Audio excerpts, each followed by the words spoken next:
es mon Dieu, mon abri, ma joie. Tout est possible quand tu es là. Tout est possible, Jésus, avec toi. Je marche dans ta lumière qui s'illumine en moi. Chaque jour avec toi, je crois. Les portes s'ouvrent quand je te cherche. Tu fais naître l'espoir dans chaque peut-être. Dans ta présence, je suis libre, je suis fort. Rien n'est impossible, mon cœur te porte. Tout est possible quand tu es là. Tout est possible, Jésus avec toi. Je marche dans ta lumière qui s'illumine en moi. Chaque jour avec toi, je crois. Merci Père. Amen. Amen. Amen. On va donner la parole à notre sœur Déborah, qui va nous apporter les conseils du Seigneur aujourd'hui par sa grâce. Ma sœur, tu as la parole. Amen, amen. Bonjour. Bonjour. Bonjour tout le monde, soyez bénis. Bonjour. Je bénis vraiment le Seigneur pour le témoignage de la sœur. Comme il a dit le frère Alain, c'est vraiment touchant.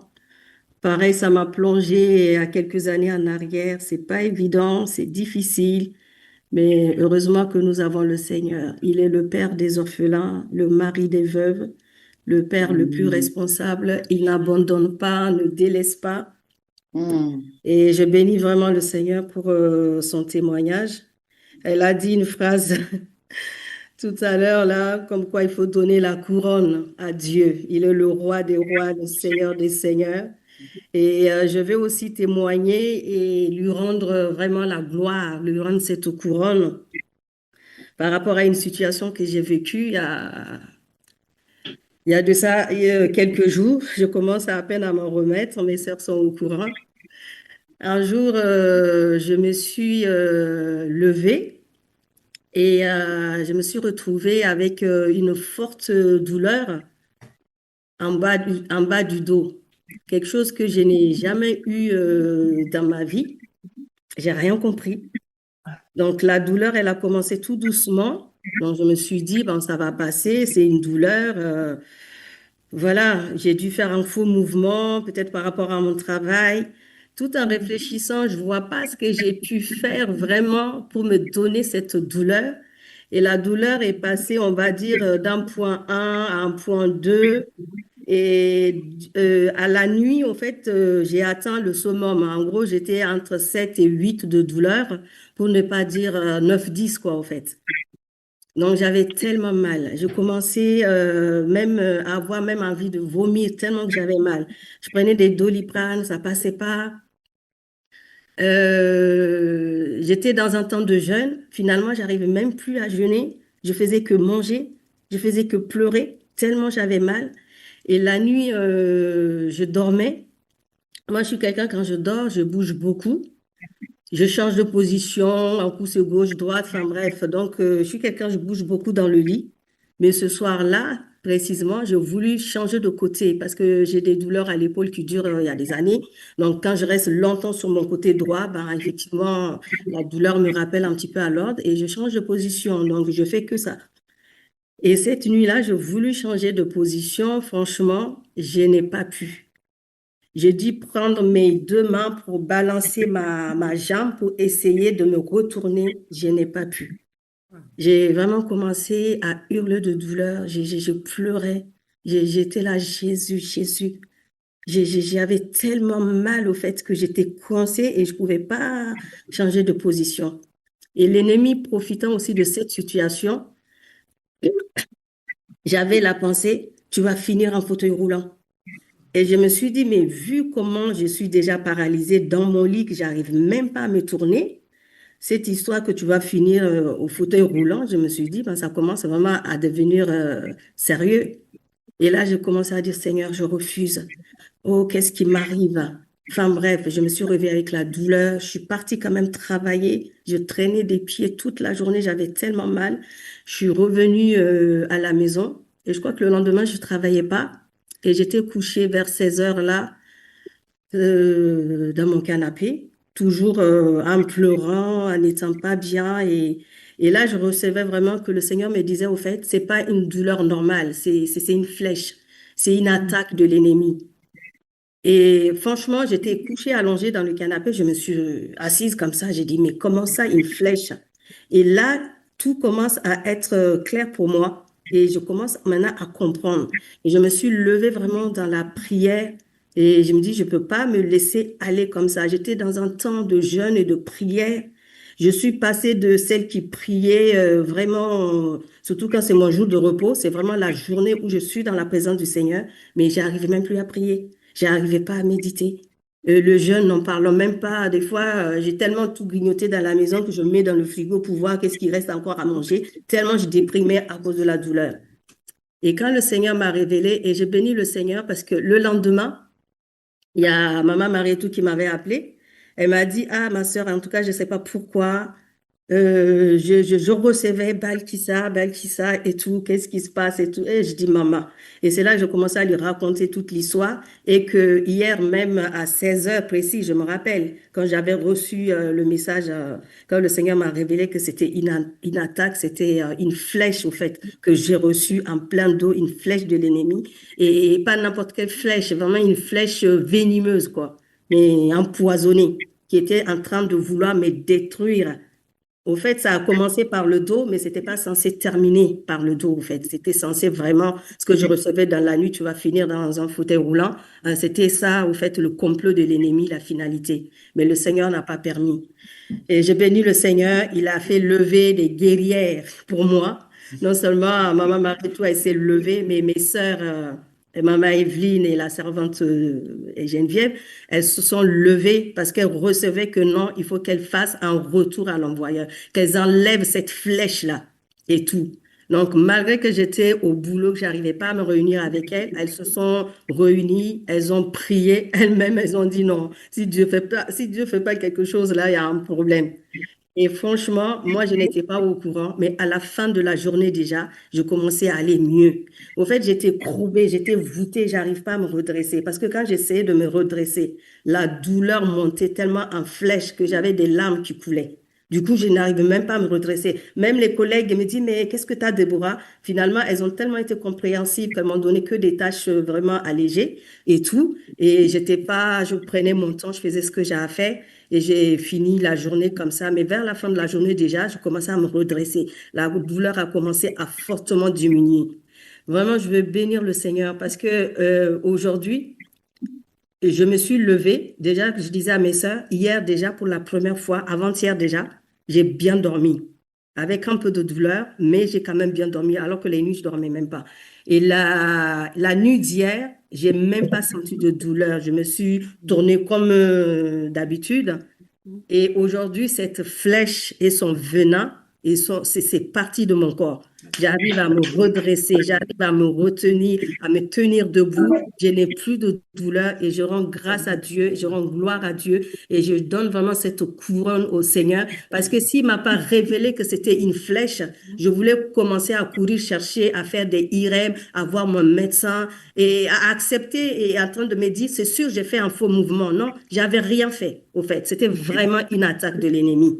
Et des fois, c'est ça, on accepte des choses, mais ça s'empire dans nos vies, ça détruit, au fait. Parce que la finalité, c'est pas que ça s'arrête au dos, c'est vraiment d'aller jusqu'à vraiment me nuire. Mais le Seigneur n'a pas permis. Et je bénis Dieu pour la sensibilité des sœurs, je bénis Dieu pour leur discernement, vraiment, qui se sont levés dans la prière. Parce que quand on est atteint, moi, j'arrivais plus à prier. Je faisais que pleurer. Je n'arrivais pas à jeûner. Je faisais que chercher à manger. Tellement que c'était ma seule consolation pour m'apaiser, au fait.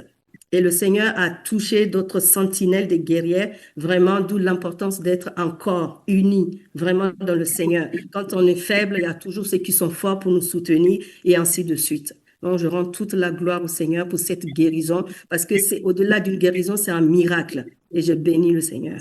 Amen, amen, amen. Amen, amen, amen. Amen. Donc, voilà. Et je rends grâce au Seigneur parce que j'ai la lourde tâche de nous exhorter un peu. Merci Seigneur pour Maman Marietou qui me donne cette opportunité. C'est un honneur parce que faire confiance à dire à quelqu'un tu apportes. Donc, je bénis le Seigneur et par la grâce de Dieu, je vais prier que le Seigneur vraiment puisse conduire toutes choses, que son esprit prenne le contrôle.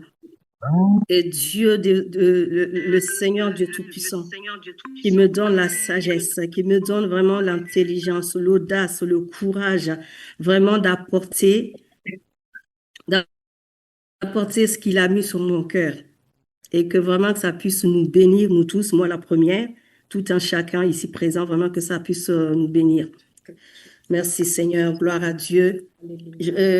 Si on peut simplement prendre un passage, une histoire que tout le monde connaît, enfin, en tout cas la plupart d'entre nous. Ça part de la femme de distinction qui est dans 2 Rois 4 à partir du verset 8. Donc voilà. Quand je lisais cette histoire, franchement, j'ai été bénie. J'ai été bénie par rapport à la disposition du cœur de cette femme. J'ai été bénie de voir la force de cette femme, son courage, l'audace. Et ça m'a tellement parlé et je me suis dit, Seigneur, qu'est-ce que je vais apporter? J'avais un autre message, mais au final, Dieu m'a mis à cœur l'histoire de cette femme de distinction. Donc, c'est dans 2 Rois. Je vais lire la parole à partir du verset 8. 2 Rois 4, à partir du verset 8.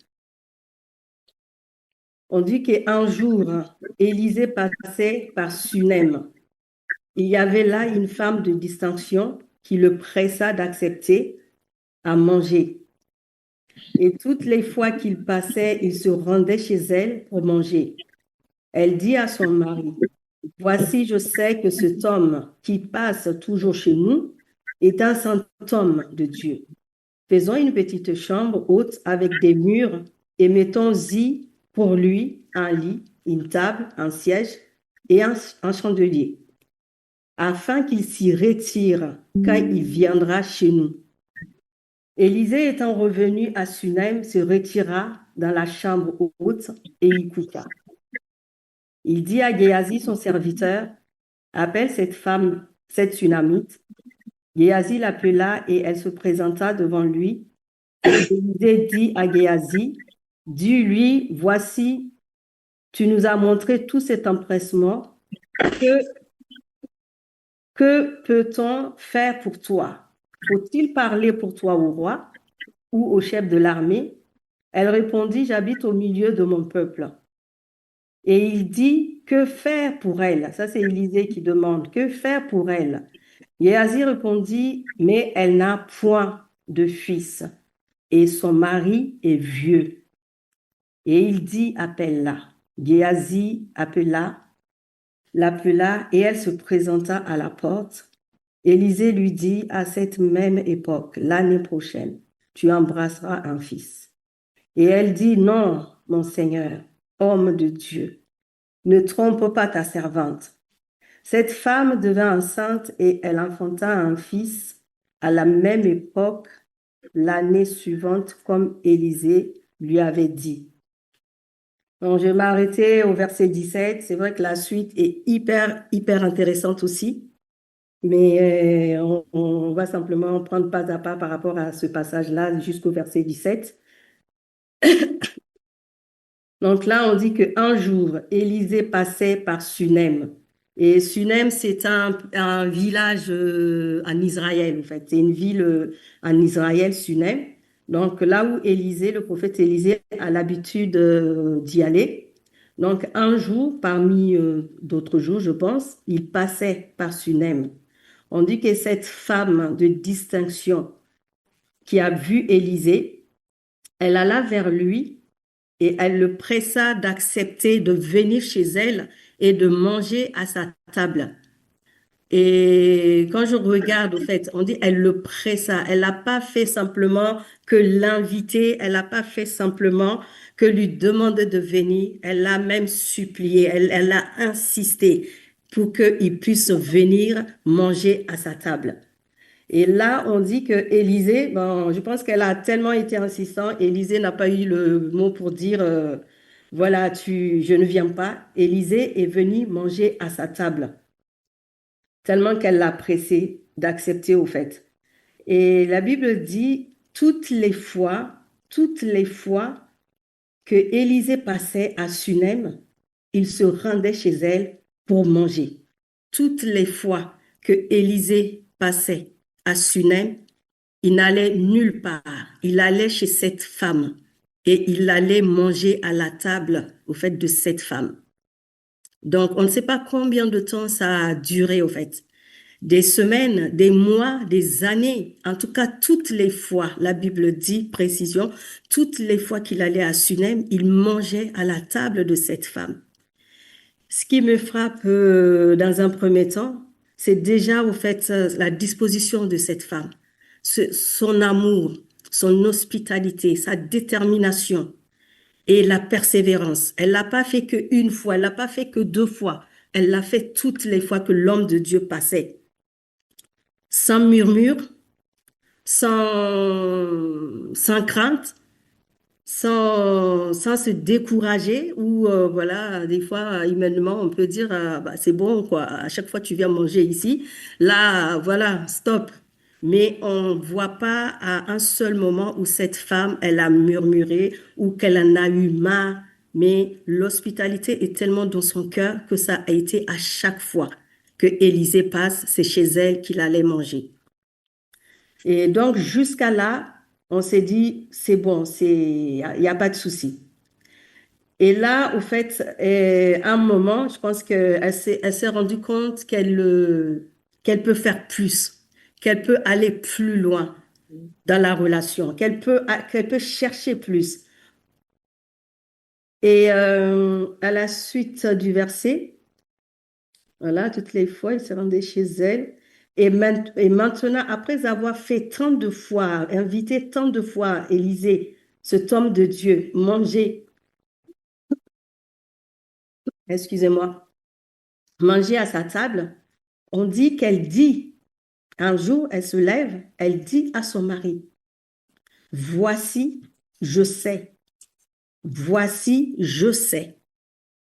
Je sais que cet homme qui passe toujours chez nous est un saint homme de Dieu.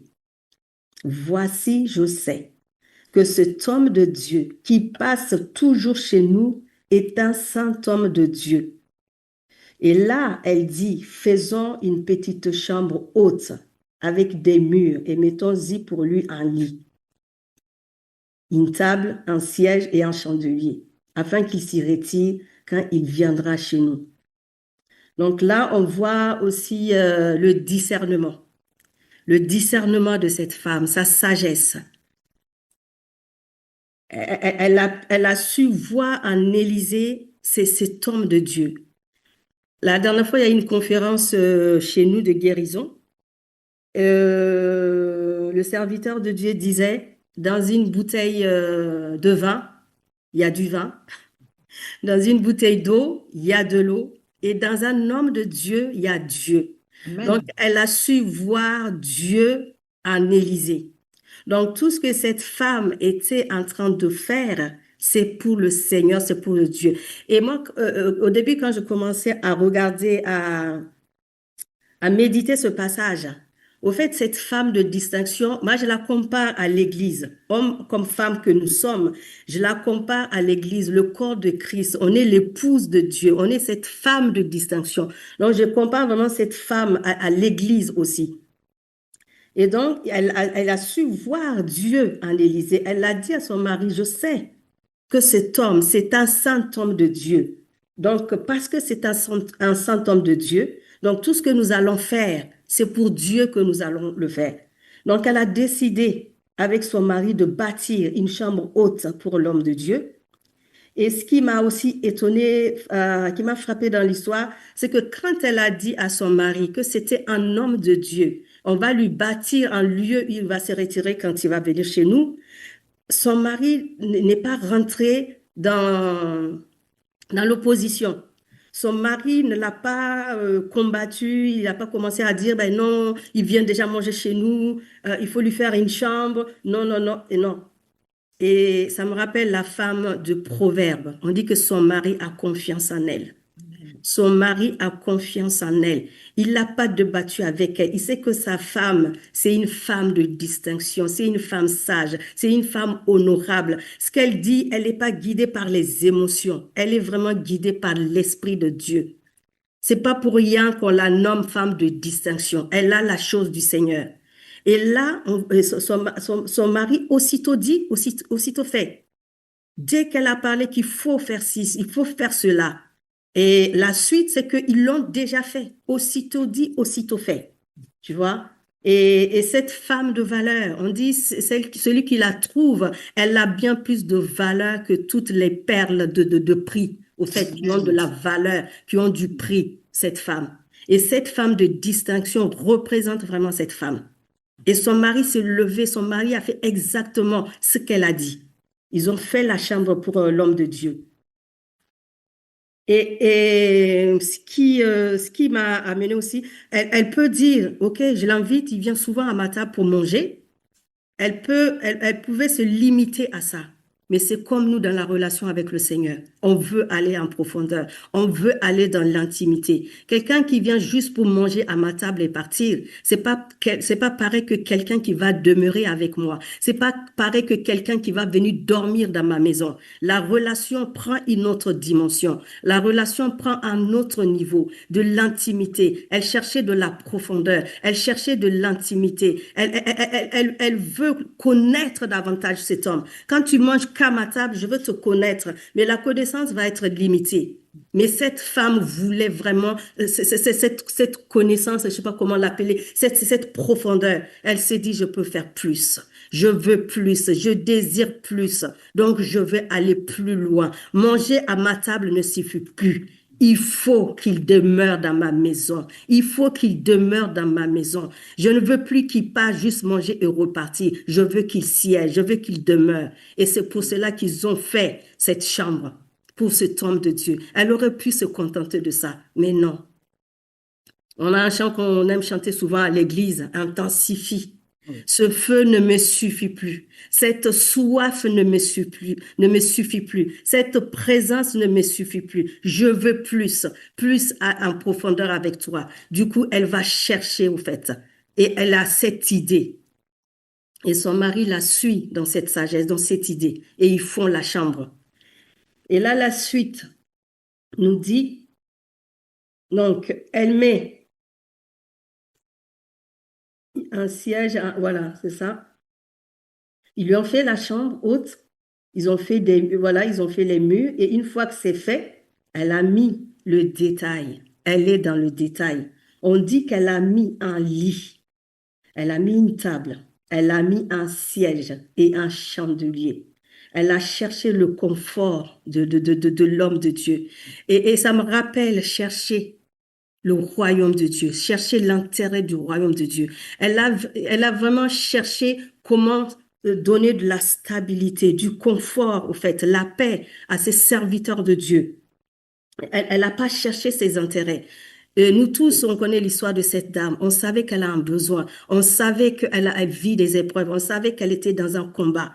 Mais à aucun moment, aujourd'hui, quand on voit un homme de Dieu, surtout qu'on sait que c'est un homme de Dieu véritable, un prophète de Dieu, qu'est-ce qu'on fait? On se jette devant lui. On commence à lui faire tout notre pédigré. On commence à lui raconter nos vies. On commence à lui raconter nos épreuves, nos combats. Mais on ne cherche pas à voir lui-même son intérêt. Comme la sœur disait, on cherche l'intérêt d'autrui. On cherche premièrement le royaume des cieux. On cherche premièrement le désir du cœur de Dieu. La Bible dit, fais de l'éternel tes délices. Fais de l'éternel tes délices. C'est ça en ordre. C'est ça en premier d'abord. Et la suite, il te donnera tout ce que ton cœur désire. Cherchez premièrement le royaume des cieux. Et cette femme, c'est ce qu'elle a fait. Elle n'a jamais raconté sa vie, ses défis, ses problèmes à cet homme de Dieu. Elle aurait pu, parce que c'est un homme de Dieu, c'est un véritable saint homme de Dieu que Dieu utilisait puissamment. Donc, elle pouvait se dire, cet homme peut changer ma vie, cet homme peut changer ma situation. Mais elle n'a fait que regarder comment faire du bien à cet homme de Dieu, comment servir Dieu au travers de cet homme de Dieu. À aucun moment, sans murmure, sans des jérémiades, sans des lamentations, elle était là, la force tranquille. Vraiment une femme sage, une femme forte, une femme, on voit la stabilité en elle, au fait. Elle est pas guidée par des émotions. On voit une force tranquille, au fait. Combat, mais personne ne peut même deviner, même l'homme de Dieu. On verra la suite. Mais vraiment une force, un modèle, un exemple. À penser vraiment comment faire du bien à cet homme de Dieu. Et là, la Bible dit, quand l'homme de Dieu est venu, étant revenu Élisée à Sunem, la Bible dit qu'il se retira dans la chambre haute et y coucha. Il se retira dans la chambre haute et y coucha. Alléluia. Il y a dimension et dimension. Amen. Donc, quand Élisée est venu, toutes les fois Élisée venait, il mangeait, il partait. Toutes les fois il venait, il mangeait, il partait. Mais pour une fois, il est venu, il a dormi. On dit il se coucha. C'était sa première nuit. Je pense que lui-même, quand il est rentré dans cette chambre, quand il a vu la dévotion, quand il a vu la détermination, quand il a vu le service, l'amour, la passion, l'hospitalité, il est rentré dans cette chambre. Il a vu qu'il ne manquait rien. Il avait un lit. Il avait... le Seigneur m'a fait comprendre par rapport ce détail, le lit, la chaise, le chandelier. Enfin, on aura l'occasion, si Dieu le permet, de partager par rapport à ça, mais c'est vraiment pour aller plus rapidement. Et là, pour la première fois, Élisée a dormi dans cette chambre qui lui a été faite. Je me dis, Seigneur, je ne sais pas ce qui s'est passé, mais Élisée a été touché. Cette femme venait d'avoir la clé d'ouvrir la porte des cieux. Wow. Élisée, quand il a dormi, il s'est passé quelque chose. Parce que des années, Élisée était passé dans la vie de cette femme. Des années, il a mangé. Jamais il s'est levé un jour pour dire qu'il veut parler à cette femme. Et la Bible dit, quand il s'y coucha, le lendemain matin, quand il s'est réveillé, il dit à Géasi, son serviteur, non, il s'est passé quelque chose cette nuit. Il y a eu quelque chose. Toutes les fois qu'elle a fait, Dieu soit béni, mais le cœur de Dieu n'a pas, au fait, ça n'a pas touché les profondeurs du cœur de Dieu. Ça n'a pas encore fait bouger le cœur de Dieu, mais c'était en train. Mais cet acte-là, pour la première fois, Élisée se lève. Il dit à Géasi, son serviteur, au verset 12, appelle cette Sunamite. Pour une fois, il dit, appelle cette Sunamite. Il s'est levé le matin. Il y a eu des matins, il y a eu des rencontres, il y a eu toutes les fois. Je ne sais pas combien d'années ça a duré que Élisée mangeait à la table de cette femme. Je ne le sais pas, mais je sais que cette fois-ci, la Bible dit, il dit à son serviteur, appelle cette femme. Appelle cette femme parce que ce qu'elle venait de faire, ce qu'elle venait d'accomplir, ce n'est pas possible. Oh, Dieu lui dit, Dieu même se lève et dit, appelle, maintenant viens dans ma présence. Oh, toutes les fois que les difficultés ont duré, les épreuves ont duré, les combats ont duré, mais que tu as persévéré dans l'amour, dans l'hospitalité, dans la compassion, dans la miséricorde, vraiment dans le service du Seigneur, où tu t'es simplement focalisé à faire du bien. Mais il y a une fois, et cette fois-ci, c'était le kairos de cette femme. Et Élisée dit clairement, il dit à son serviteur, appelle la Sunamite. Il s'est levé ce matin-là, appelle la Sunamite, appelle la Sunamite. Et Géasi appelle. Et elle se présenta. Et elle s'est présentée parce qu'elle a été appelée, elle a été convoquée, elle a été localisée. C'était son temps. Élisée, elle arrive dans la présence d'Élisée. Et Élisée dit, à Géasi, voici, tu nous as montré tout cet empressement. Que peut-on faire pour toi? Et à un temps, Dieu se lève. Amen. Que peut-on faire pour toi? Tu nous as montré tant d'empressement. Ton Dieu se lève. Il dit, appelle-le, appelle-la. Alléluia. Appelle-le. Présente-toi dans la présence de ton roi. Et il dit, que veux-tu? Que veux-tu qu'on fasse pour toi? Que veux-tu qu'on fasse pour toi? Que veux-tu? Voici l'empressement que tu nous as montré. Mais maintenant, toi, quel est ton désir? Tu as tellement fait. Tu as tellement fait. Mais aujourd'hui, quel est ton désir? Que veux-tu? Élisée posa cette question. Que veux-tu? Elle se présenta, voilà. Et là, l'homme de Dieu, comme quoi, il y a l'homme de Dieu et il y a aussi l'homme. Donc, Élisée dit à Géasi, voilà, dis-lui, vois-tu, tu nous as montré tout cet empressement. Que peut-on faire pour toi? Faut-il parler pour toi au roi et au chef de l'armée? Alléluia. Je bénis le Seigneur parce que cette femme, elle dira, je n'ai pas besoin. Que vous parlez au roi de Sunem pour moi, je n'ai pas besoin. Que vous parlez au chef de l'armée de Sunem, je n'ai pas besoin. Mais si vous pouvez parler au roi des rois pour moi, Alléluia. au chef de l'armée de l'Éternel pour moi, je ne veux pas l'intervention d'un homme, mais l'intervention du Dieu vivant, du roi des rois. Elle dit aux serviteurs de Dieu, non, j'habite au milieu de mon peuple. Je n'ai pas besoin, je suis une femme de distinction. J'habite au milieu de mon peuple. Le roi, je le connais, c'est un homme. Le chef de l'armée du roi, je le connais aussi, c'est un homme. Mais vous pouvez parler pour moi au roi des rois, au Dieu Tout-Puissant, à celui qui peut changer ma situation. Cette femme a dit non. Si c'est pour parler aux hommes, j'en ai parlé, c'est pas la peine. Ça n'a pas changé. Donc, je ne veux pas. Donc là, elle a rien dit. Elle est partie pour elle. Elle dit, j'habite au milieu de mon peuple. Donc là, on voit un grand point. Donc cette femme a quitté la présence d'Élisée et de Géasi. Mais Élisée étant tellement touché, il s'est dit non, cette histoire ne peut pas rester comme ça. Il faut que je sache. Elle veut pas qu'on parle au roi, elle veut pas qu'on parle, mais qu'est-ce qu'on peut faire pour elle? Et Élisée dit à Géasi, que faire pour elle? Que faire pour elle? Et Géasi, on a tellement mal parlé de Géasi, mais pour une fois, il a fait une bonne chose. Il a vraiment fait une bonne chose. Parce que là, c'est pas Élisée qui a vu, hein. Toutes les fois qu'il venait, c'est Géasi qui a remarqué. Parce que l'homme de Dieu veut tellement honorer cette femme, il veut tellement faire quelque chose. Mais en aucun moment, lui-même, il a vu le manque au fait de cette femme. C'est Géasi qui a vu.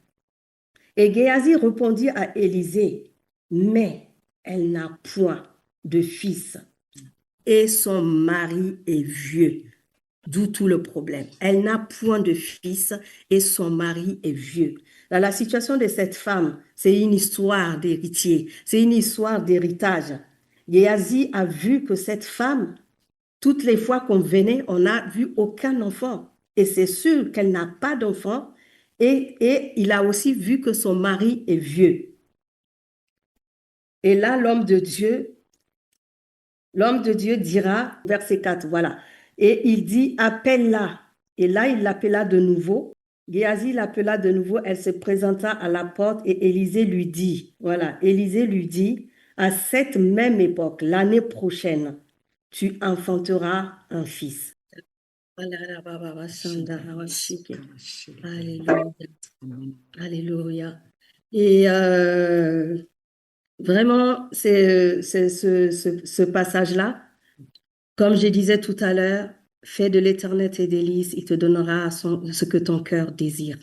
Cherche premièrement le royaume de Dieu et il te donnera ce que ton cœur désire. c'est toujours l'intérêt de Dieu. Et cette femme a regardé vraiment l'intérêt de Dieu. Et cette femme a cherché l'intérêt de Dieu. Et comme je disais tout à l'heure, c'est vraiment une force de caractère d'avoir une épreuve, d'avoir un combat, d'avoir des problèmes et de ne pas faire cas, de ne pas faire cas. Cette femme, elle s'est vraiment oubliée. Elle s'est oubliée. Elle a vraiment cherché le bien de l'autrui. Elle a vraiment cherché l'intérêt du Seigneur.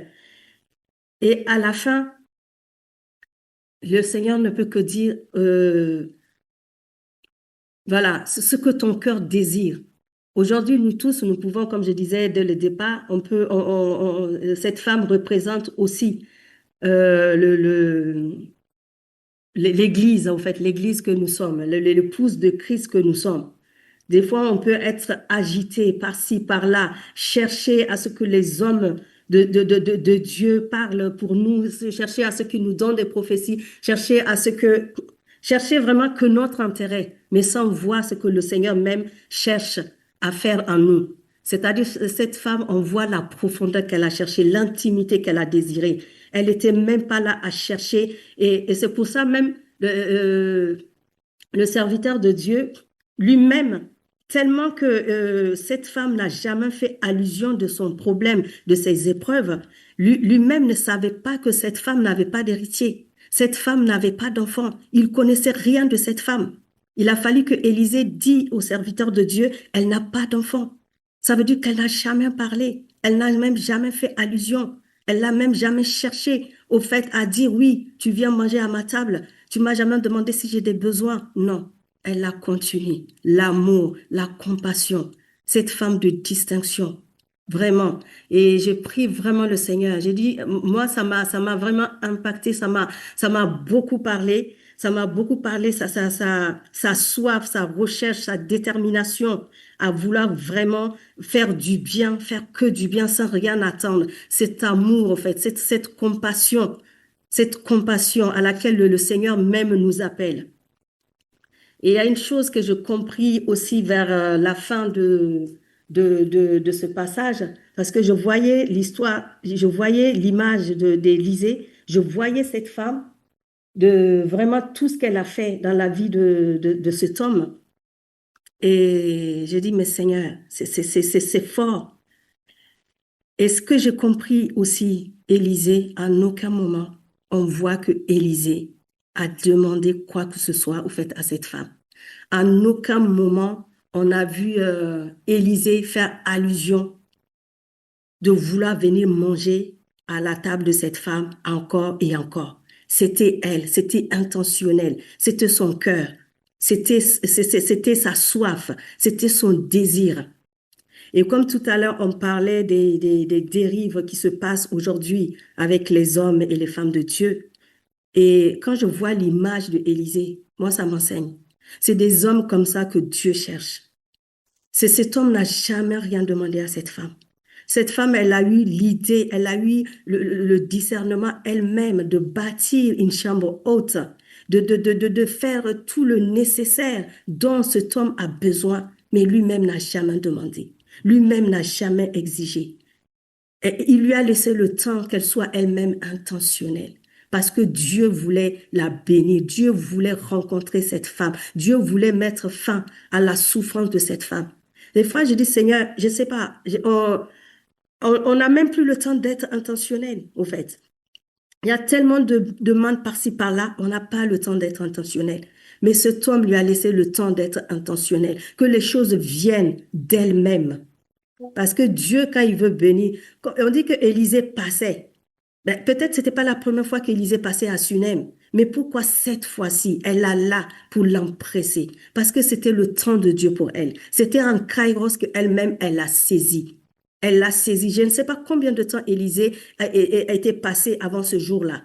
Mais pourquoi ce jour-là? Parce que c'est le jour que Dieu lui-même a décidé de siéger dans l'épreuve de cette femme. Il a décidé de se lever. Du coup, tout ce qui sortait de cette femme a été que intentionnel. Elle l'a décidé elle-même. Elle l'a voulu elle-même. Elle l'a désiré elle-même. Élisée n'a jamais rien demandé. C'est elle-même. Donc, je bénis le Seigneur pour ce passage. Là, je suis allée un peu dans tous les sens, mais il y a tellement à creuser. Déjà, sa soif, déjà sa faim, le fait qu'elle a voulu, elle a désiré plus. Je rends grâce au Seigneur et je pense que je peux pas aller plus loin, mais en tout cas, j'espère que ça a parlé à quelqu'un. Moi, personnellement, ça m'a beaucoup enseigné, surtout sa force, sa détermination et son accueil, son hospitalité et sans murmure. On parlait tout à l'heure que des fois on peut faire des choses, on est dans les murmures et les murmures nous volent notre bénédiction. Les lamentations, les jérémiades, parce qu'on a donné des fois par émotion, parce qu'on a donné pour faire plaisir, parce que même on a donné parce qu'on s'est senti un peu forcer la main. Mais tout ce qu'on donne et à côté, s'il y a des murmures, c'est pas la peine. On perd notre grâce. On perd notre bénédiction. Tout ce qui est attaché au fait à cette bénédiction, on la perd. Mais le Seigneur a fait grâce. Cette femme, jamais, elle s'est plainte. Jamais. Parce que, au fait, c'est ça, c'est ce que j'ai compris. J'ai dit, elle a rien fait par émotion. On voit qu'elle était guidée. On voit que tout ce qu'elle faisait, c'était avec intelligence et sagesse. Elle le faisait, mais vraiment la force tranquille. On sentait que ça sortait d'elle. Et tout, ce n'est pas, oui, on m'a mâché un truc chaud et puis ça y est, je me suis lancée et le lendemain, je suis tellement dégonflée, je regrette même d'avoir fait des promesses et voilà, voilà, voilà. Non, non. Et c'est pour ça que la bénédiction qui a suivi, ça a répondu au désir de son cœur. Parce que cette femme, on disait qu'elle était riche. Elle avait tout. Elle était honorée de sa ville. Elle dit, le roi même, je connais. C'est pas la peine de parler au roi, pour moi, je connais. Mais c'est ça, fais de l'Éternel tes délices. Il te donnera ce que ton cœur désire. Malgré l'âge avancé de son mari, Dieu leur a donné l'héritier tant attendu. Malgré les années qui sont passées, où elle n'a pas vu la main de Dieu, mais il y a eu un jour, elle a vu la main de Dieu. Et on est des femmes, on sait, quand on cherche la progéniture, c'est que c'est. Plus rien ne compte pour nous, plus rien ne compte. Et tout, même des hommes, hein, quel qu'on soit, plus rien ne compte. On veut ce désir-là, on veut cet héritage-là, on veut cet héritier. Et le Seigneur a répondu, pile poil. Il a dit l'année prochaine. Il n'a pas dit dans 10 ans. Il n'a pas dit non, non. Il a été précis. Il a été précis. L'année prochaine, à cette même date, tu enfanteras un fils. Tes mains vont embrasser un fils. Le Seigneur a parlé. Le roi a parlé. Si elle avait dit oui, parler au roi pour moi, non, c'est des hommes. Mais le roi de gloire a parlé pour elle. Et l'année prochaine, l'année d'après, comme le prophète Élisée, parce qu'elle a reconnu aussi le saint homme de Dieu qu'il est. Elle a reconnu la main de Dieu. Elle a reconnu Dieu dans cet homme. Et ce Dieu-là qu'elle a vu dans cet homme s'est révélé. Il s'est levé pour elle. Et Dieu, à travers la bouche de Élisée, a dit l'année prochaine, à cette même date, tu enfanteras ton fils, tu auras ta bénédiction. Pour nous, ça peut être autre chose, mais quelle qu'en soit la chose, ne désespère pas, continue, persévère dans l'amour, dans la sincérité, dans le service, sans murmure, sans murmure, mais vraiment avec un cœur entier, un cœur rempli de compassion. Un cœur qui n'attend rien, cet amour divin, cet amour agapé. Et par ça, Dieu a vu la fidélité de cette femme. Et lui étant fidèle, qui n'est redevable de personne, il s'est levé pour se glorifier dans la vie de cette femme. Et elle a eu ce qu'elle attendait, ce que son cœur désire, pour que sa joie soit parfaite et complète. La Bible dit que votre joie soit parfaite. Malgré tout ce que cette femme avait, sa joie n'était pas parfaite. Sa joie n'était pas parfaite. Et pour que le Seigneur comble sa joie, il nous donne ce qui nous manque. Quel qu'en soit ce qui te manque, dis-toi, ton Dieu est vivant. Le Job l'a dit, mon Rédempteur est vivant, il s'élèvera le dernier, il s'est levé le dernier dans la vie de cette femme. La Bible ne nous dit pas combien de temps cette femme, la stérilité de cette femme a duré, combien de temps elle a désiré avoir un enfant et qu'elle l'a pas eu. Mais quand le Seigneur l'a localisé, il s'est souvenu de tous ses bienfaits. Quand le Seigneur l'a localisé, le désir de son cœur a été exaucé. Voilà, en tout cas, soyez bénis. Amen, amen, amen. Que le Seigneur soit glorifié. Amen, amen. Merci Wow, wow, beaucoup. wow. Amen, Ouvrez amen, vos amen, micros, amen, acclamons amen, le amen, Seigneur. amen, amen. Acclamons le Seigneur pour sa servante. Acclamons le Seigneur. Wow. Oh, merci pour ces paroles, merci. Merci Seigneur, merci Seigneur, merci Seigneur. Aïe. Je ne sais pas quoi ajouter. Est-ce que quelqu'un veut dire que... Ah, maintenant que tu as fini de parler, c'est là on voit ton visage clair. Tout à l'heure, c'était sombre. C'est quoi le truc? Je me suis rendu compte que la lumière n'était pas allumée. C'est sombre. Je ne comprenais pas. Ah, voilà, là c'est mieux alors.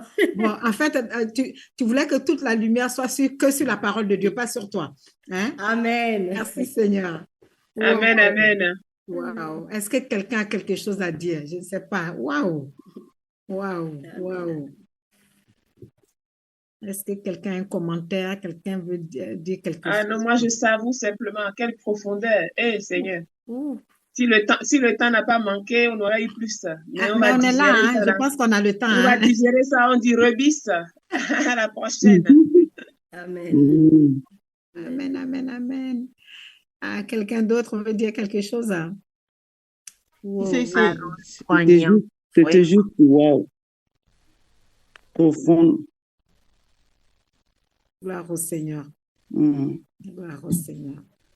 Tchai. Au fait, c'est tellement profond. C'est des passages que nous connaissons.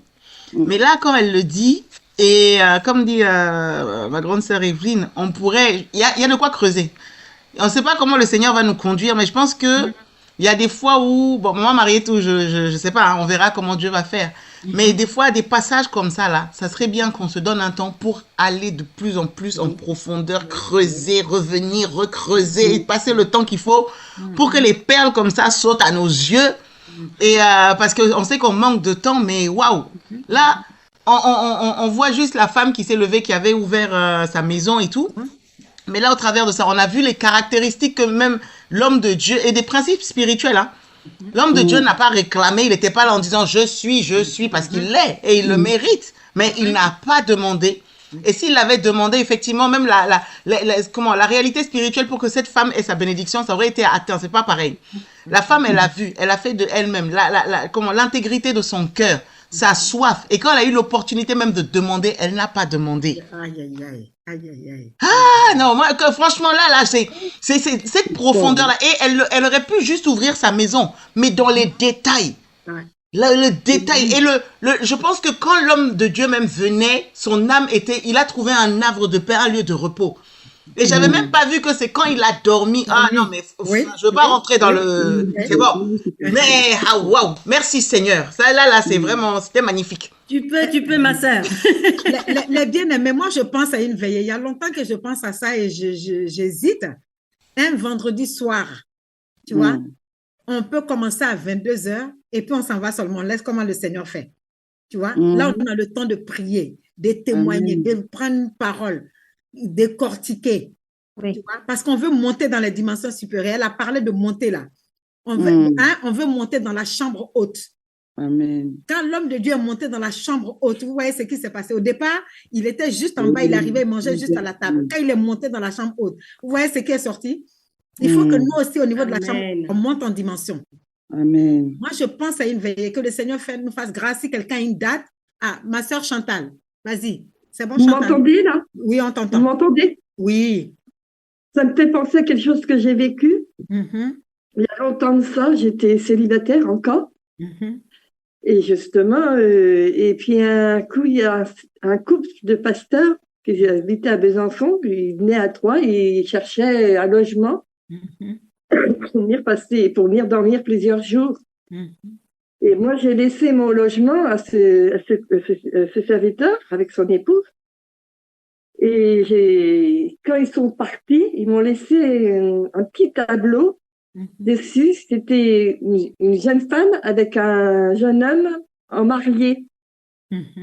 Wow. Parce que moi, je voulais fonder une famille et tout ça. Et le Seigneur a béni, parce que l'année d'après, j'ai rencontré Jean-Louis, tout ça, et puis on s'est mariés, puis on a eu des enfants. Ça m'a fait penser. Alléluia. Voilà. Alléluia. Cherchez premièrement le royaume et la justice de Dieu. Ça, c'est quelque chose qu'on a oublié aujourd'hui. Moi, ce passage-là, chaque fois que je le lis, ça me touche. Et ce qui me touche, en fait, chacun de nous, on connaît la vie d'une femme qui n'a pas d'enfant. Une femme qui n'a pas d'enfant, c'est la préoccupation première de sa vie. Tu peux lui donner des bijoux, tu peux lui donner de l'argent, tu peux faire ce que tu veux. La personne est focalisée sur ça. Et comme on a dit, tu vois un homme de Dieu, dès que l'homme de Dieu éternue, c'est comme une cassette qu'on appuie, tu vas commencer à parler de ton problème. Et le fait que cette femme n'a pas parlé de son problème, elle a été simplement préoccupée de servir. Et même quand on lui a tendu la perche, elle dit, je n'ai besoin de rien. La première fois que j'ai lu ça dans la Bible, j'ai dit, mais attends, cette femme, elle est bizarre, elle. Tu vois, il y a une telle dimension dans cette histoire. Amen. Il y a une telle dimension. Apprendre vraiment à déposer nos fardeaux devant Dieu. Amen. Et nos épreuves, nos défis sont un piège. C'est un piège, c'est vraiment je ne sais pas comment dire ça, une matière première pour le miracle, mais c'est une matière première aussi du diable pour nous séduire. Parce que souvent, nos épreuves deviennent une idole. On est tellement focalisé sur ça que notre cœur n'est plus, quelque part, on ne cherche plus Dieu. On ne cherche que la bénédiction. Ça, c'est bien. Et quelqu'un a dit, il vaut mieux chercher le Dieu de bénédiction que de chercher la bénédiction de Dieu. On a tous besoin de bénédiction et Dieu aussi veut nous bénir. Quand Dieu a créé l'homme et Adam dans le jardin d'Éden, c'est Dieu lui-même, c'est pas le diable qui a demandé, c'est pas Dieu qui a, les hommes qui ont dit Seigneur bénis-nous. Dieu même il a créé l'homme et lui-même il a déclaré soyez bénis, soyez féconds, multipliez, dominez. Donc Dieu même nous a bénis déjà. Mais quand on oublie tellement cette dimension, on croit que Dieu n'est pas au courant. On croit que, et nous on est là, on bassine le Seigneur. Le Seigneur me faisait méditer ce matin sur Genèse 16, à partir du verset 11, si on peut le prendre, juste. Genèse 16, verset 11. On va même commencer par le verset 7, à partir du verset 7. Est-ce que c'est bon pour tout le monde? Genèse 16, verset 7. Ah, ma soeur Chantal arrive.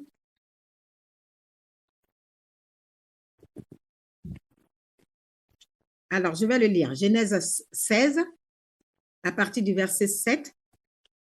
Il est dit, l'ange de l'Éternel la trouva près d'une source d'eau dans le désert, près de la source qui est sur le chemin des Shur.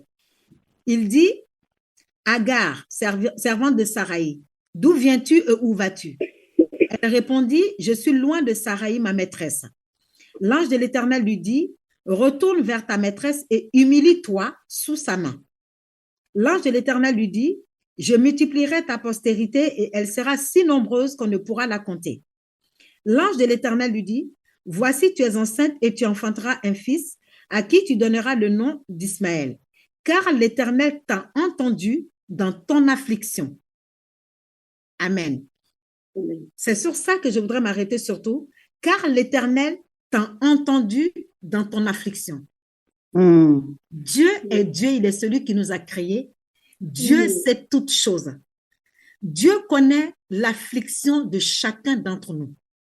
Il connaît les pleurs de nos cœurs, les gémissements de nos cœurs, les soupirs les plus profonds que l'homme ne peut pas entendre. Monique a donné son témoignage tout à l'heure. Cet enfant, c'était un enfant brisé. Elle avait des pleurs, des gémissements dans son cœur, mais Dieu l'entendait. Moi, en tant qu'adulte, j'étais à côté d'elle. Beaucoup de gens étaient à côté d'elle. On savait qu'un enfant qui est orphelin souffre à des pleurs, mais personne ne connaissait la dimension. Mais Dieu, son Père, connaissait la dimension. Et il a envoyé la provision. Autant marqué par différentes étapes, différentes personnes qu'elle a rencontrées sur son parcours. Il a organisé, regarde quand elle est en train de parler de la guérison de son âme aujourd'hui, personne ne l'a fait, si ce n'est Dieu lui-même. Amen. Personne ne l'a fait. Dieu dit, car l'Éternel a entendu ton affliction. Dieu connaît nos afflictions. Mais si nous pouvons à un certain moment déposer cette affliction et servir simplement le Seigneur. Monique, dans son témoignage aussi, a donné 2 paroles du Seigneur.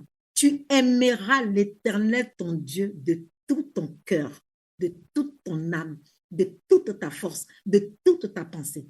En fait, notre problème, c'est là. Souvent, on aime plus nos problèmes. La solution de notre problème. Chacun de nous. Moi-même, quand je suis dans certaines situations, j'ai envie de dire, Seigneur, oui, ma bénédiction, Seigneur. Et tu luttes avec ça dans ton cœur. Tu sais que c'est... Mais c'est humain. Mais réussir à déposer cette stérilité-là de côté, ce désir d'enfant, ce désir de toutes choses que chacun de nous connaît et dire, Seigneur, toi, ton intérêt. Quel est ton intérêt? Mais ça touche tellement Dieu. Ça honore tellement Dieu. Et ce qui est bizarre avec le Seigneur, c'est que les principes de Dieu sont tellement opposés à nos principes. Dans le monde, il est dit, il y a cet adage même qui dit quoi? La charité bien ordonnée commence par soi. Jésus dit, la charité bien ordonnée commence par les autres. Commence par Dieu. Par Dieu. Vraiment, depuis tout ce qu'on est en train de dire, le témoignage de Monique, l'intervention de notre sœur, j'ai à cœur qu'on prie pour nos cœurs, que nous rentrons dans cette dimension. Amen. Lorsqu'on rentre dans cette dimension, c'est tellement glorieux, c'est tellement merveilleux. Amen. Et ce qu'on va vivre avec le Seigneur, c'est au-delà de ce que nous pensons. Et le Seigneur nous fait comprendre souvent que toi, on est là, on veut ce stabilo. Mais Dieu veut te donner tellement plus. Et il te regarde et te dit, mais tu n'as rien compris, mon fils ni ma fille.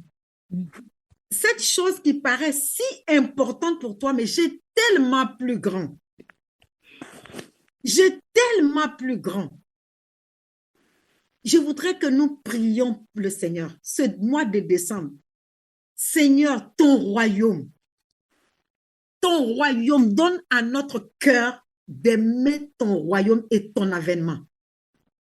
D'être préoccupé par tes intérêts. Dieu sait de quoi chacun de nous avons besoin. Il le sait plus que nous. Et ce que j'aime, c'est que Dieu désire nous le donner plus que nous-mêmes, nous ne désirons le donner. Et quelqu'un disait, en fait, quand Dieu va nous donner, ce n'est plus de nous seuls qu'il s'agit, parce que au travers de ce que Dieu va nous donner, ça va tellement glorifier Dieu que Dieu veut nous le donner. Dieu veut vraiment, mais Dieu dit, détache-toi de cette chose, que ton cœur se détache de cette chose et que ton cœur me cherche et que ton cœur me désire. Ça me concerne, ça vous concerne, parce que souvent, ce n'est pas toujours que nos cœurs cherchent vraiment l'intérêt de Dieu. Déposons nos cœurs ce soir devant son trône et disons, Seigneur, prends vraiment ce cœur-là. Que ce cœur te cherche, que ce cœur t'aime, que ce cœur soit préoccupé, soucieux en premier lieu de ton intérêt. Prions pour nos cœurs. Alléluia, Seigneur. Oh Saint-Esprit, merci. Saint-Esprit, merci. Voici mon cœur devant toi. Papa, tu connais mon cœur. Tu connais mon cœur. Oh, bien que je le désire, ce cœur ne cherche pas toujours en premier ton intérêt. Ce cœur ne cherche pas toujours en premier ton royaume. Seigneur, je le pose de toi. Et je me répands devant toi. Je te donne mon cœur. Seigneur, prends tout, Seigneur. Oh Père, donne-moi de t'aimer en premier, de t'aimer totalement, de t'aimer de toute mon âme, de toutes mes pensées, de toute ma force. Oh Jésus, mon cœur. Merci Père de gloire. Merci Adonai. Merci Saint-Esprit. Merci, Saint-Esprit. La gloire te revienne à toi, Merci, Seigneur. Saint-Esprit. Oh, Merci, Saint-Esprit. Merci, Saint-Esprit.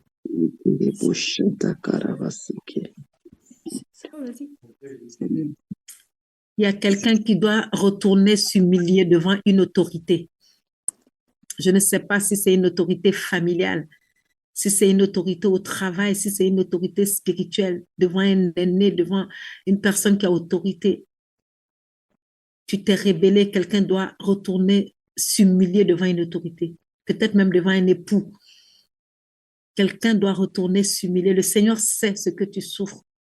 Le Seigneur sait, mais il dit, toi, humilie-toi afin que le Seigneur te glorifie, afin que le Seigneur se lève en ta faveur et combatte pour toi. Je ne sais pas si ça parle à quelqu'un, mais en tout cas, c'est le désir du Seigneur pour une personne. Alléluia. Amen.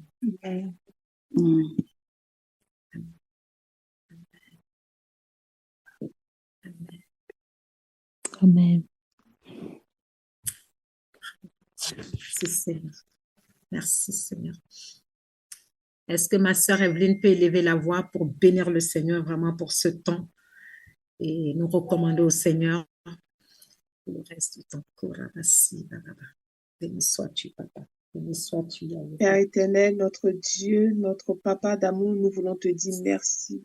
Merci pour tous tes bienfaits. Seigneur, ta parole ne ment pas. La Bible dit que tu n'es pas un homme pour mentir et cet après-midi, nous l'avons encore entendu de la bouche de tes filles. C'est toi qui prends les rejetés, les rebuts de la société. Seigneur, c'est toi qui prends l'indigent du fumier pour le faire asseoir parmi les notables, les nobles de ton royaume. Père, merci parce que tu es le Dieu de restauration.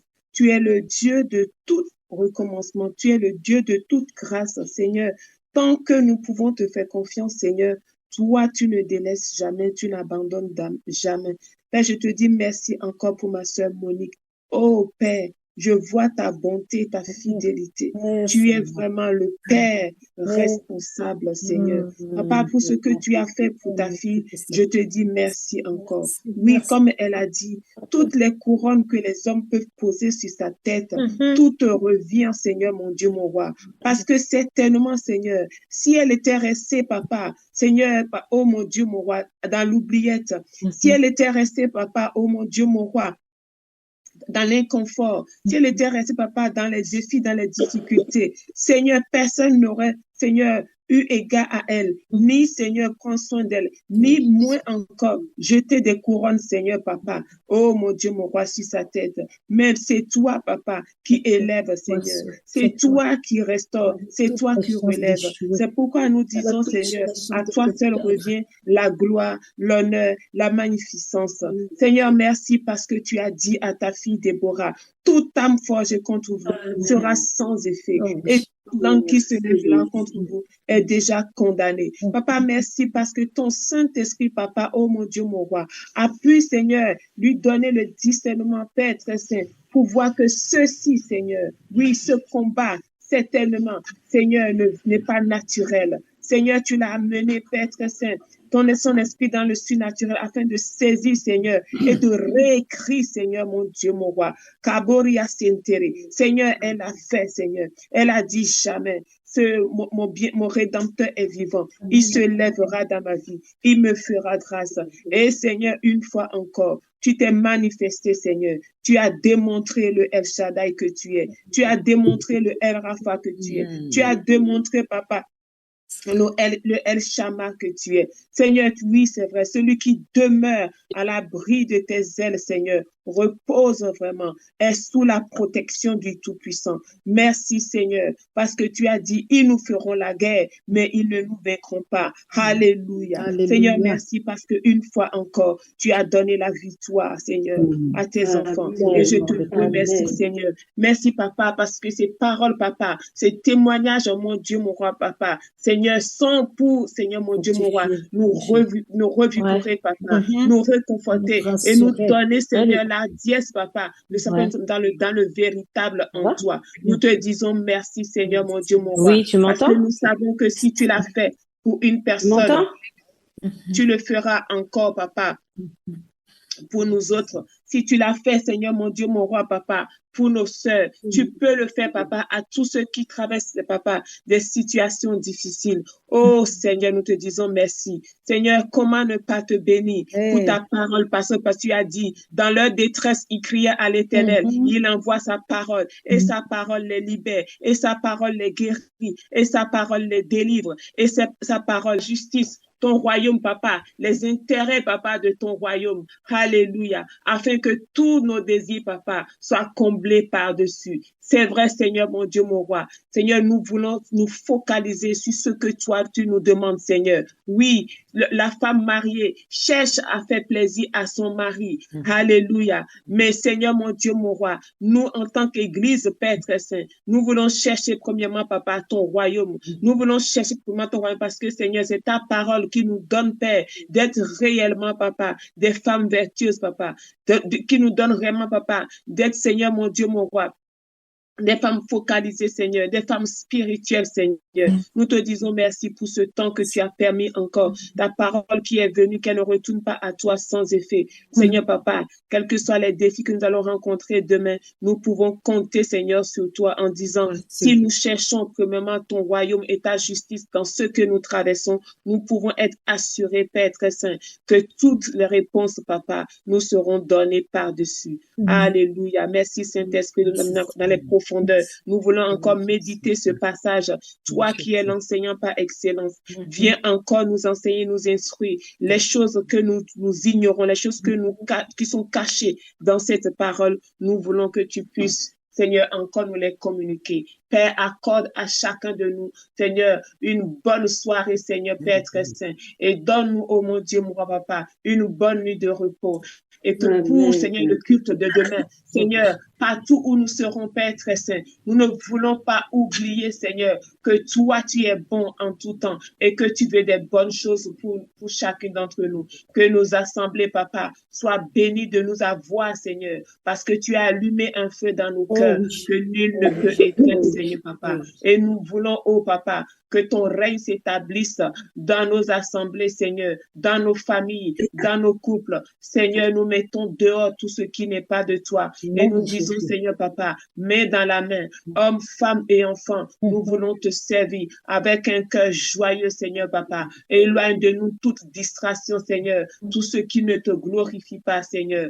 Que tout esprit de dispute et de division, Père très saint, soit, Seigneur, éloigné, Père, du milieu de nous, Seigneur, et donne-nous d'être des enfants de paix. Nous te le demandons dans le nom de Jésus-Christ de Nazareth. Alléluia. Amen. Amen. Amen. Amen. Amen. Oh, gloire au merveilleux Sauveur. Gloire à notre Seigneur. Soyez bénis, mes sœurs, soyez bénis. En tout cas, glorieux mois de décembre à tout le monde. Merveilleux mois de décembre, mois de communion, mois d'intimité avec le Seigneur. Que le Seigneur nous garde nos familles, préserve nos familles de tous les plans de l'ennemi, les stratégies de l'ennemi. Nous avons l'autorité, nous décrétons que tout ce qu'il a préparé contre nos familles est nul et non avenu au nom de Jésus. Tout ce qu'il a décrété contre nos propres vies sont nuls et non avenus. Au nom de Jésus, nous marchons dans la victoire, nous marchons dans la gloire, nous marchons dans la crainte de Dieu, nous marchons dans la force, nous marchons dans la puissance, tout ce mois de décembre parce que nous serons intimes avec notre Dieu. Nous refusons toute forme de distraction, toute intimidation au nom de Jésus. Soyez bénis, merci. Soyez bénis. Alléluia. Merci. Bonne soirée. Soyez bénis.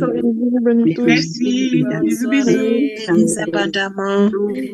Bisous. N'hésitez pas à liker, à partager la chaîne et à vous abonner. Soyez bénis.